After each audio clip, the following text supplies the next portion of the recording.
yearn with your whole soul and heart and body and mind for something that really is meant to be yours. And Yeah. you can tell it because you don't want it, you yearn for it. Mm.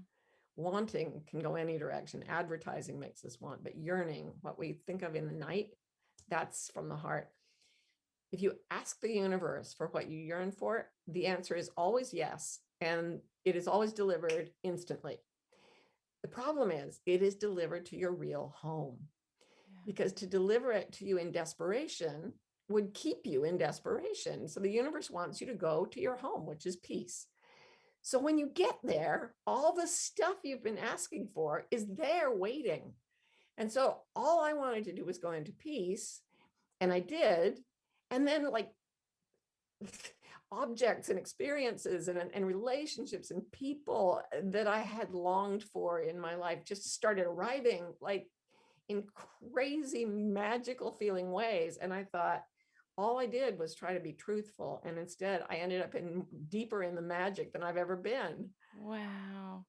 Martha, you've achieved so much and you have such wise words, but you've told an experience that happened to you where it was this near death experience, which is, Mm, I mean, I'll let you tell the story. It's phenomenal. But, mm, there was great trauma that came out of that as well. Can yeah. you tell us about that experience and how you healed after that trauma? Yeah. So when I was 29, everything should have been great. I had three beautiful kids. I had a tenure track job as a professor. I was esteemed in the community and all that stuff. And I was so sad and so sick, and I couldn't figure out why. So I decided, all right, all these wisdom traditions tell us that the truth will set us free. So I'm not going to tell a single lie for a whole calendar year. And I stuck to that. I really, I try to do that all the time. Sometimes I'm not exactly perfect, but that It's year, incredible to not tell a lie for a year. I mean, even when you're just telling someone that they look nice, if you may think that they don't, but you just want them to feel good. I mean, I just had to get to tell the very truth is, creative. yeah. I had to get creative about how to make people feel good without most women, by the way, lie to make other people feel good more than any other Yes. reason. Men lie to make themselves look better to Yes. others. And Yes. it shows up in the research. Anyway, I decided not one lie for a whole year. And what that did was it very quickly got through levels and levels of self-abandonment that had been accruing over my whole life. And I kept saying, well, what's truer? What's truer? Um, and then one day I was teaching a psychology class, and I was observing from a one-way glass booth. And the conversation turned to rape. And several of the women in the class talked about being date raped or having experienced some kind of sexual abuse.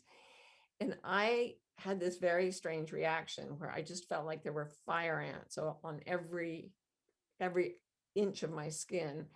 And I burst out of the little booth and I fainted in the hallway. And when I woke up, I was being wheeled into surgery because apparently doctors were very worried about what was going on with my Yes. body. They thought I had a really bad tumor that had suddenly like ruptured or something. So I was put under general anesthesia, and I was lying there, and I opened my eyes and I sat up and I watched them operate. And then I thought, wait, I'm lying down with my eyes taped shut. What is happening here? And so I lay back down into my body. I was very confused. And right above my face, between the surgical lights, appeared a small round sphere of the most exquisite light I have ever seen. I mean, you would call it pure white, but it had colors in it that I'd never seen before. It Wow. was unearthly beautiful, and it started to grow. And when it touched my body, it went into my body, and I felt this incredible warmth and sweetness and wholeness, home, like you said, peace, joy, bliss. It was so overwhelming. And I started to cry. Um, and the surgeons saw the tears and thought that I was feeling the operation. They thought I was in Wow. pain. and they started to panic, but I didn't care. I just was connecting with this light, and it was communicating with me like heart to heart without any real words. And it said a lot of things. It said, you're about to go through something really tough, but I'll always be with you. And I always have been with you. Never, ever forget this. And also, don't think you're supposed to die and go to heaven to feel the way this feels. Oh Your my goodness. job as a person is to feel this way while you're still alive. And so then I woke up sobbing and sobbing, and everybody was trying to comfort me. I was so happy. There was this janitor mopping the floor. He was the first person I saw when I opened my eyes. And I opened my eyes and I looked at him and I said, I love you so much. Because I was just saturated with love. And I asked the anesthesiologist, I wanted to see the anesthesiologist to see if it was a drug effect. And he told me that when they were panicking, he went to increase the anesthesia. And he said a voice told him, don't touch the medication. She's crying because she's happy. Yeah. And he looked at me and he said, did I do the right thing? He was just pale. He thought maybe I'd felt the whole operation. So I told him a little about what happened. And he said, do you know how many times this has happened to me in 30 years of practice? I said, no. He said, once. And he kissed me on the forehead and went away. It was so sweet. Wow. So that light was, I thought I'd never be unhappy again. And the next day, well, it turned out that the surgery had been spontaneous bleeding in a whole bunch of scar tissue that I had as a result of being raped at the age of 5. And I had remembered that there was something I wasn't going to remember, but I hadn't let it in, right? I had kept it at arm's length. Yeah. And with the wound now open again and my whole no lie thing, it went into the phase of intrusive flashbacks that comes with PTSD. Wow.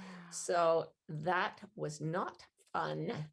And it resulted in severing relationship with my very large family of origin, left the Mormon church formally.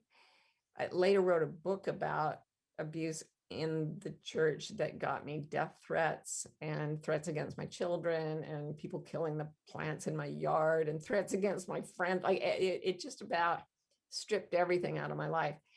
But it brought me into my truth. Yeah. And for the first time in my life, I'd been chronically ill for 12 years and depressed my whole life. And I came out of depression and all my untreatable, incurable illnesses went away. And that was really the Amazing. beginning of my life.